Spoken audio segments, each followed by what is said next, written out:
আজ আমি যে বিষয়টা আলোচনা করব তা হচ্ছে প্লেট টেকটনিক থিওরি। তো মাউন্টেন বিল্ডিং থিওরির মধ্যে অর্থাৎ পর্বতের গঠনগত তত্ত্বের মধ্যে যে তত্ত্ব দুটো সবচেয়ে গুরুত্বপূর্ণ প্লেট টেকটনিক থিওরি আর হচ্ছে জিওসিনক্লাইন থিওরি। জিওসিনক্লাইন তত্ত্বটা আগে আলোচনা করা হয়েছে।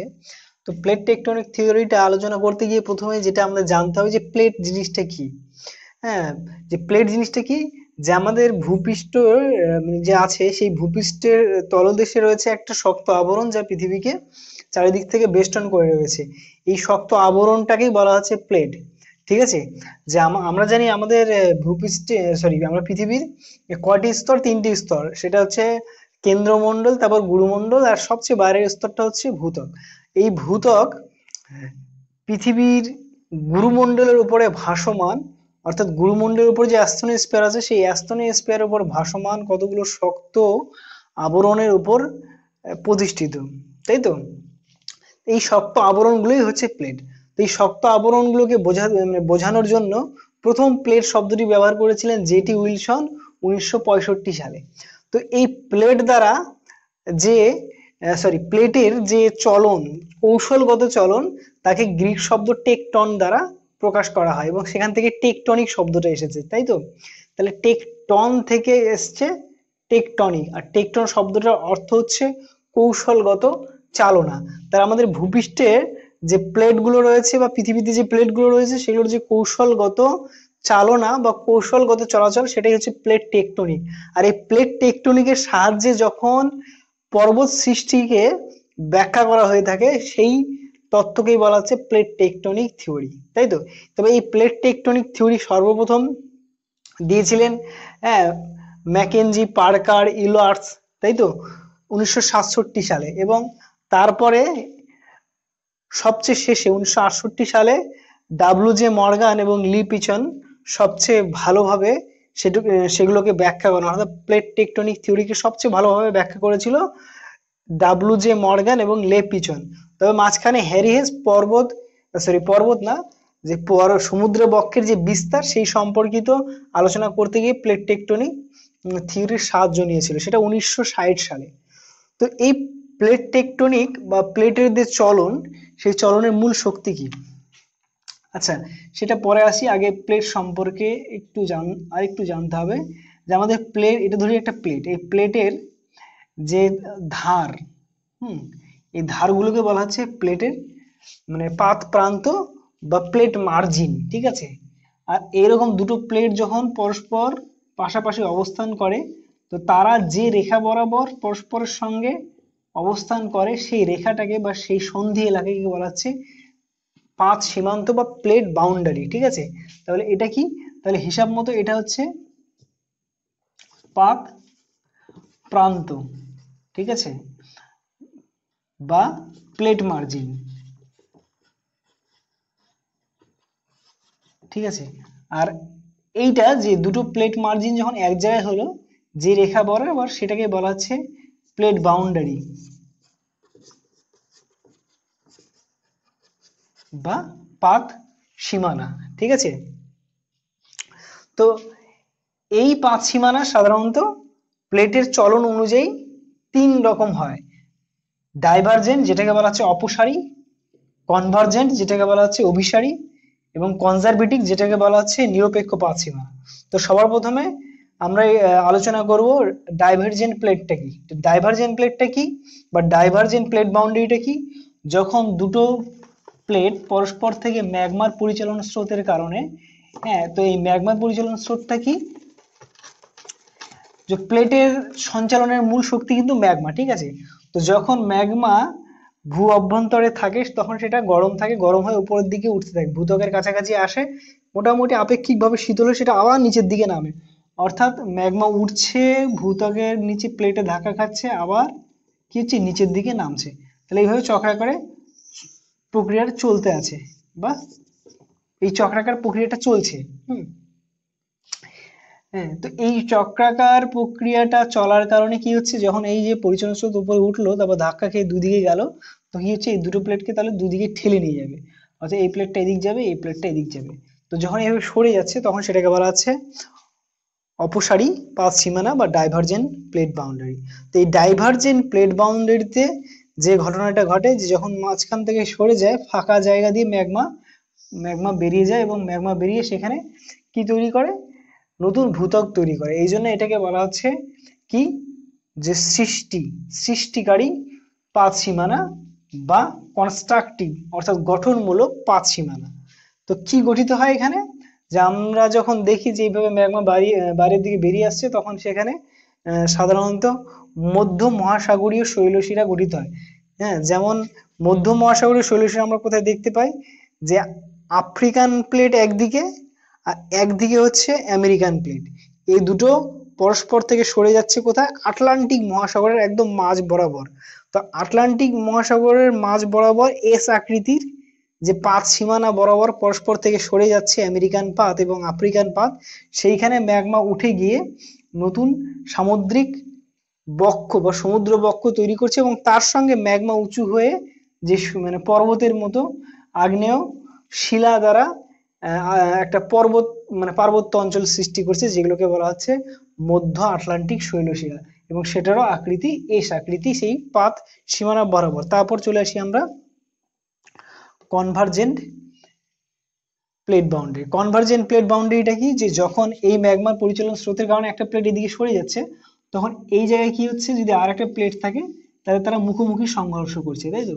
তাহলে এই যে যেখানে মুখোমুখি সংঘর্ষ হচ্ছে সেই জায়গাটাকে বলা হচ্ছে হ্যাঁ কনভার্জেন্ট প্লেট বাউন্ডারি বা অভিসারী পাত সীমানা। অভিসারী পাত সীমানা যখন প্লেটগুলো পরস্পরের মুখোমুখি সংঘর্ষ হয় তখন কি হয়, ভূত্বক তাদের মাঝে যে পলি বা নতুন কোনো ভূত্বক থাকে সেগুলো ধ্বংস হয়ে যায়। এই জন্য এটাকে বলা হচ্ছে ধ্বংসকারী বা ডিস্ট্রাকটিভ প্লেট বাউন্ডারি অর্থাৎ ধ্বংসকারী পাত সীমানা। তো পৃথিবীর 80% ভূমিকম্প এবং 80% জীবন্ত আগ্নেয়গিরি কিন্তু এইখানেই দেখা যায়, কোন অভিসারী পাত সীমানায় বা কনভার্জেন্ট প্লেট বাউন্ডারিতে, ঠিক আছে। এবং এখানকার উল্লেখযোগ্য ভূমিরূপই হচ্ছে ভঙ্গিল পর্বত এবং আগ্নেয় পর্বত। কি বললাম, যে এদের মাঝে যখন পরস্পর দিকে এগোয় তার এদের মাঝে যে ভূত্বক থাকে সেটা নষ্ট হয়ে যায়, সেটাতে ভাঁজ পড়ে ভঙ্গিল পর্বত সৃষ্টি হয় এবং সে পাতের গলিত পাতে কিছু অংশ উপরে উঠে গিয়ে সেটা আগ্নেয়গিরির সৃষ্টি করে, তাই তো। তাহলে পৃথিবীর 80% ভূমিকম্প এখানে হয়ে থাকে, 80% আগ্নেয়গিরি এই পাত সীমানায় দেখা যায়। যেমন প্রশান্ত মহাসাগরীয় আগ্নেয় বলয় কিন্তু একটা পুরোটাই কনভার্জেন্ট প্লেট বাউন্ডারির উপর অবস্থিত, তাই তো। যদি এরকম একটা উদাহরণ দেই, হ্যাঁ, যদি আমরা খুব ভঙ্গিল পর্বত সৃষ্টির ক্ষেত্রে একটা উদাহরণ দিতে চাই এরকম, হ্যাঁ, কনভার্জেন্ট প্লেট বাউন্ডারি, সেটা হচ্ছে আমাদের যে আমাদের যে হিমালয় পর্বতমালা সৃষ্টি হয়েছে সেই হিমালয় পর্বতমালা সৃষ্টির ক্ষেত্রে এদিকে আমাদের হচ্ছে উপদ্বীপীয় পাত অর্থাৎ পেনিনসুলার ইন্ডিয়া, যার সঙ্গে অস্ট্রেলিয়ান ভূখণ্ড কিছুটা যুক্ত আছে। তাহলে এই দিকে দক্ষিণ দিকে এই ভূখণ্ড এবং উত্তর দিকে ইউরেশিয়া পাত, এই দুটো, তাহলে ইউরেশিয়া পাত এবং আমার এদিকে পেনিনসুলার ইন্ডিয়ান বা উপদ্বীপীয় পাত, তাই তো। এই দুটো পাত যখন পরস্পরের সঙ্গে সংঘর্ষ করছে তার ফলে তাদের মাঝের পলি ভাঁজ পড়ে হিমালয় পর্বতমালা সৃষ্টি হয়েছে, ঠিক আছে। তো এরপরে আমরা আসি, ও হ্যাঁ, এটাতে যেমন বললাম 80% ভূমিকম্প হয় বা 80% আগ্নেয়গিরি জীবন্ত আগ্নেয়গিরি দেখা যায়, এখানে দেখা যায় ডাইভারজেন্ট প্লেট বাউন্ডারিতে 15% দেখা যায় এবং বাকি 5% মোটামুটি কনজারভেটিভ প্লেট বাউন্ডারিতে দেখা যায়। যে কনজারভেটিভ প্লেট বাউন্ডারিটা কি, যে যখন এই যে পাতগুলো পরস্পরের কখনো থেকে দূরে সরে যাচ্ছে কখনো পরস্পরের মুখোমুখি সংঘর্ষ করছে, কিন্তু এর পাশে যদি একটা পাত থাকে তাহলে তার ক্ষেত্রে কি হবে, এর সঙ্গে এর সম্পর্কটা কি হবে, এরা পাশাপাশি চলাচল করবে। তো এই পাশাপাশি চলাচলকারী পাত সীমানাকে বলা হচ্ছে কনজারভেটিভ প্লেট বাউন্ডারি বা নিরপেক্ষ পাত সীমানা। কেন নিরপেক্ষ পাত সীমানা বলা হচ্ছে একে, এই কারণে যে এখানে কোনো ভূভাগের ধ্বংস বা নতুন করে ভূভাগের উৎপত্তি কিছু ঘটে না, শুধুমাত্র সামান্য ভূমিকম্প এবং সামান্য পরিমাণে অগ্ন্যুৎপাত এবং চ্যুতি ফাটল ইত্যাদি দেখা যায়, তাও 5%-এর মতো। এই জন্য এটাকে কনজারভেটিভ বা নিরপেক্ষ পাত সীমানা বলা হচ্ছে, ঠিক আছে। তো আমাদের পরিচিত আমাদের খুব জানাশোনা এরকম একটা কনজারভেটিভ প্লেট বাউন্ডারি রয়েছে উত্তর আমেরিকা কোন পাশে, পশ্চিম পাশে। তো উত্তর আমেরিকার পশ্চিম পাশে দেখা যায় যে যেখানে আমাদের ওই কি পাত সীমানা সান আন্দ্রিস ফল্ট, যেটা এদিকে প্রশান্ত মহাসাগরীয় পাত সীমানা আর উত্তর আমেরিকা পাত সীমানার মাঝামাঝি অবস্থান করছে, তাই তো। এখানে ওই লস অ্যাঞ্জেলস তারপর সান ফ্রান্সিসকো শহর দুটো অবস্থিত, এবং এই শহর দুটো সেই চ্যুতির উপরই অবস্থিত। কোন চ্যুতি? যে উত্তর আমেরিকা পাত এবং প্রশান্ত মহাসাগরীয় পাত যেখানে পরস্পরের সঙ্গে সম্পর্কযুক্ত, সেখানে একটা এইরকম কনজারভেটিভ প্লেট বাউন্ডারি দেখা যায় যার উপর এই শহর দুটো অবস্থিত। এবং পৃথিবীর সবচেয়ে বড় চ্যুতি হচ্ছে এটা, হ্যাঁ, সান আন্দ্রিস ফল্ট, তাই তো?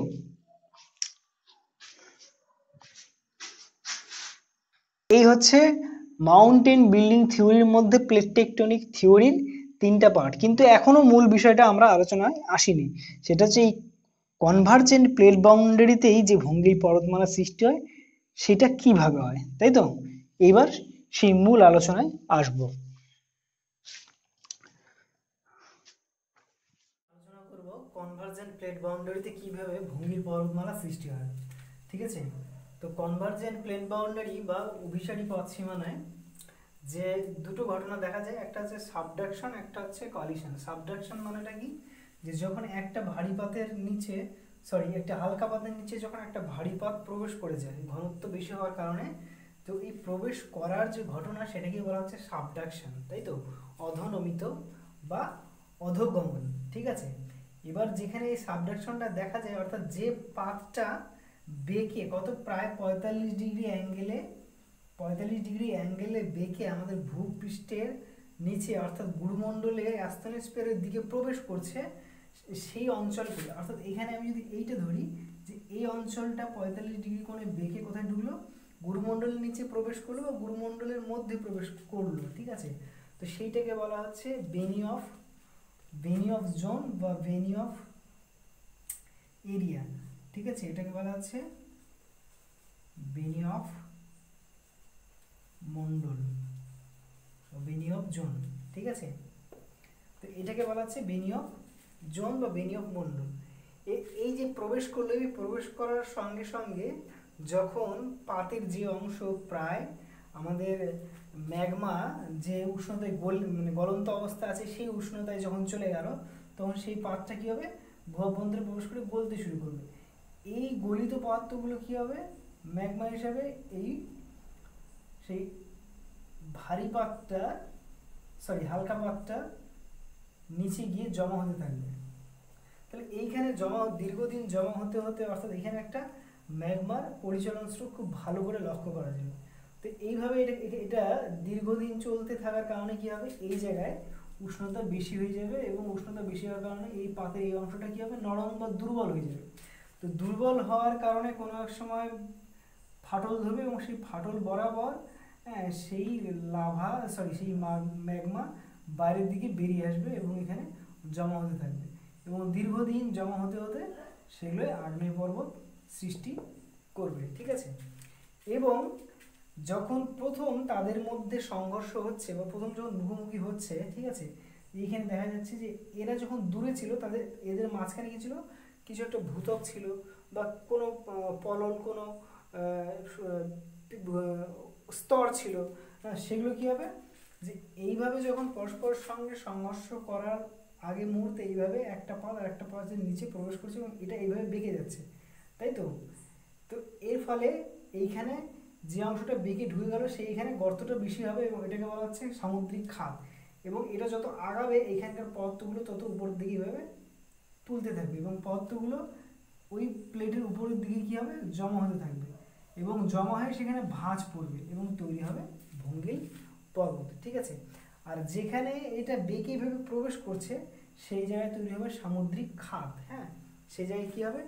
এই জায়গাগুলোতে কি হবে? ভঙ্গিল পর্বত সেই পাশে দেখা যাবে সামুদ্রিক খাদ তৈরি হচ্ছে, অর্থাৎ যেখানে একটা পাত আর একটা পাতের নিচে প্রবেশ করছে, এবং সেই যে পাতের নিচে প্রবেশ করছে সেই পাতের মুখটা ওইভাবে বেঁকে গিয়ে তার সঙ্গে প্রবেশ করছে নিচের দিকে, এবং তাদের মাঝে একটা খাদ তৈরি হচ্ছে। এগুলোকে বলা হচ্ছে সামুদ্রিক খাদ বা ওশিয়ানিক ট্রেঞ্চ, ঠিক আছে? তো তারপরে আমরা আসি যে এই সাবডাকশনে কীভাবে ভঙ্গিল পর্বতমালা সৃষ্টি হয় সেটা জানলাম, এবং আগ্নেয় পর্বত কীভাবে সৃষ্টি হয় সেটাও জানলাম। এইবার আসি কলিশন কি?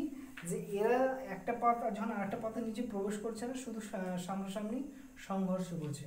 তো সেই ক্ষেত্রে তিনটা পরিস্থিতি লক্ষ্য করা যায়, অর্থাৎ কলিশনের ক্ষেত্রে তিনটে অবস্থা দেখা যায়, যে continental versus continental, Ocean versus Ocean, continental versus Ocean. Continental মানে মহাদেশ, মহাদেশীয় সঙ্গে মহাদেশীয় পাতের সংঘর্ষ, মহাসাগরীয় অর্থাৎ ওশিয়ানিক প্লেটের সঙ্গে ওশিয়ানিক প্লেটের সংঘর্ষ, মহাসাগরীয় পাতের সঙ্গে মহাসাগরীয় পাতের সংঘর্ষ, আর একটা হচ্ছে মহাদেশীয় পাতের সঙ্গে মহাসাগরীয় পাতের সংঘর্ষ। তো এখানে কি হয়, যখন দুটো পাশাপাশি কন্টিনেন্টাল ক্রাস্ট বা কন্টিনেন্টাল প্লেট মুখোমুখি সংঘর্ষ করে তখন তাদের মাঝের পরিভাঁজকে যে পর্বত সৃষ্টি করে সেটা ভঙ্গিল পর্বত। এবং এটা আমরা উদাহরণ হিসেবে বলতে পারি যে এই কন্টিনেন্টাল ভার্সাস কন্টিনেন্টালের উদাহরণ সেটা হচ্ছে আমাদের, এটা যদি হিমালয় পর্বতমালা ধরি, সেই হিমালয় পর্বতমালার ক্ষেত্রে উত্তর দিকের অংশটা ছিল ইউরেশীয় পাত, যেটা মহাদেশীয় পাত, এবং দক্ষিণ দিকের অংশটা ছিল আমাদের উপদ্বীপীয় ভারতীয় পাত, তাই তো? তাহলে এটা হচ্ছে একটা কন্টিনেন্টাল ভার্সেস কন্টিনেন্টালের পারফেক্ট উদাহরণ। তারপর আমরা ওশিয়ানিক ভার্সেস ওশিয়ানিক উদাহরণ দেব। তো দেখা যায় যে আমরা যে প্রশান্ত মহাসাগর এবং যেখানে এই জাপান মহাসাগরীয়, জাপান সাগরীয় পাত, প্রশান্ত মহাসাগরীয় পাত এবং জাপান মহাসাগরের পশ্চিম দিকের পূর্ব দিকের অংশটা যেটা পরস্পরের মুখোমুখি সংঘর্ষ করছে, অর্থাৎ একদিকে জাপান, এই জাপানের কোন দিকটা, জাপানে এটা ইস্ট সাইড, হ্যাঁ, জাপান পাতের, জাপান ওশিয়ানিক পাতের, আর এটা প্রশান্ত মহাসাগরীয় পাতের ওয়েস্ট পার্সন, তাই তো? এরা যেখানে মুখোমুখি সংঘর্ষ করছে সেখানে একটা সাবডাকশন জোন তৈরি হয়েছে, এরকম সাবডাকশন জোন, এবং এটা সাবডাকশন জোন হতে পারে, কিন্তু উদাহরণ কি, উদাহরণ হচ্ছে ওশিয়ানিক ভার্সেস ওশিয়ানিক। তো এরা যখন মুখোমুখি সংঘর্ষ করছে এখানে তৈরি হয়েছে জাপান জাপান মাউন্টেন্স রেঞ্জ, তাই তো? অর্থাৎ জাপান পর্বতমালা, এবং সাবডাকশন জোনে তৈরি হয়েছে তাছাড়াও যে এই যে আইল্যান্ড, আগ্নেয় আইল্যান্ড, সেটা হচ্ছে হনসু আইল্যান্ড, যেগুলোকে মানে হনসু আইল্যান্ড বলে পরিচিত আইল্যান্ড, সেটা মানে আগ্নেয় আইল্যান্ড বা আগ্নেয় দ্বীপ মালা। আর যে পর্বত তৈরি হয়েছে ভঙ্গিল পর্বত, সেটা হচ্ছে জাপান মাউন্টেন রেঞ্জ, তাই তো? প্রায় গড়ে 3000 মিটারের উচ্চতা বিশিষ্ট এই পর্বত শ্রেণী তৈরি হয়েছে। তাহলে একদিকে কি হলো, একদিকে হচ্ছে জাপান জাপান ওশিয়ানিক প্লেট, আর একটা হচ্ছে প্রশান্ত মহাসাগরীয় বা প্যাসিফিক ওশিয়ান প্লেট, এই দুটো পরস্পর সংঘর্ষ করছে এবং তারপরে তৈরি হয়েছে জাপান মাউন্টেন রেঞ্জ এবং তার সঙ্গে পাশে হনসু আইল্যান্ড, তাই তো? তারপরে আমরা আসি কন্টিনেন্টাল ভার্সেস ওশিয়ানিক প্লেট। তো কন্টিনেন্টাল ভার্সেস ওশিয়ানিক প্লেটের ক্ষেত্রে দেখা যাচ্ছে কি, মানে আমাদের পৃথিবীতে এরকম একটা পারফেক্ট উদাহরণ হচ্ছে যে আমাদের যে উত্তর এবং দক্ষিণ আমেরিকা আছে, সেই উত্তর এবং দক্ষিণ আমেরিকার পশ্চিম উপকূল বরাবর, অর্থাৎ উত্তর আমেরিকার পশ্চিম উপকূল বরাবর রকি পর্বতমালা দেখা যায়, এবং দক্ষিণ আমেরিকার পশ্চিম উপকূল বরাবর দেখা যায় হচ্ছে আন্দিজ পর্বতমালা, তাই তো? তো রকি এই আন্দিজ পর্বতমালা কিন্তু প্রায় অনেকগুলো পর্বতমালা নিয়ে তৈরি, এবং সেটা সেই পর্বতমালাগুলো পরস্পর সমান্তরাল, ওই জন্য ওগুলোকে বলে কর্ডিলেরা। তো এদের ক্ষেত্রে দেখা যাচ্ছে যে এদিকটা উত্তর আমেরিকা, দক্ষিণ আমেরিকা, তাহলে উত্তর আমেরিকা এবং দক্ষিণ আমেরিকার পশ্চিম পার বরাবর প্রশান্ত মহাসাগরীয় যে প্লেটটা আছে সেইটা একটা কনভার্জেন্ট প্লেট বাউন্ডারিতে পরিণত বা কনভার্জেন্ট প্লেট বাউন্ডারি হিসেবে অবস্থান করছে।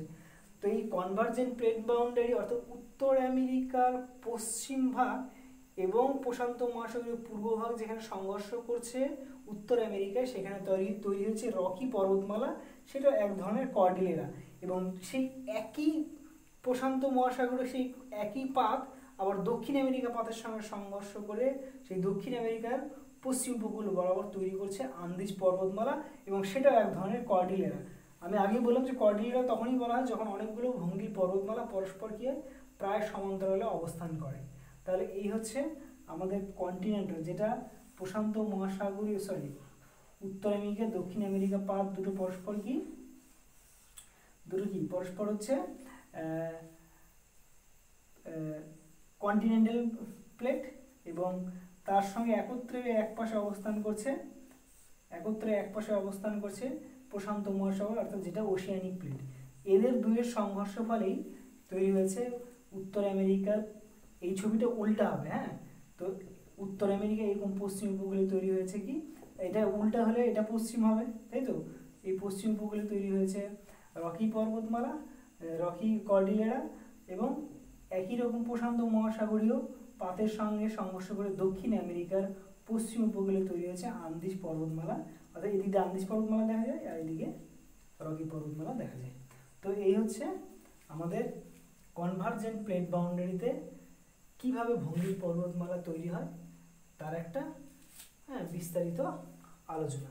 তো এইভাবেই আমরা ভঙ্গির পর্বতমালার উৎপত্তিকে প্লেট টেকটনিক থিওরির কনভার্জেন্ট প্লেট বাউন্ডারি দ্বারা ব্যাখ্যা করে থাকি। এবং ভঙ্গির পর্বতমালা একমাত্র এই কনভার্জেন্ট প্লেট বাউন্ডারিতেই 80% গঠিত হয়। এই জন্য ভঙ্গির পর্বতমালা সৃষ্টির ক্ষেত্রে প্লেট টেকটনিক থিওরি আলোচনা করতে গিয়ে এই কনভার্জেন্ট প্লেট বাউন্ডারিটাই বেশি গুরুত্ব সহকারে আলোচনা করতে হয়। ঠিক আছে।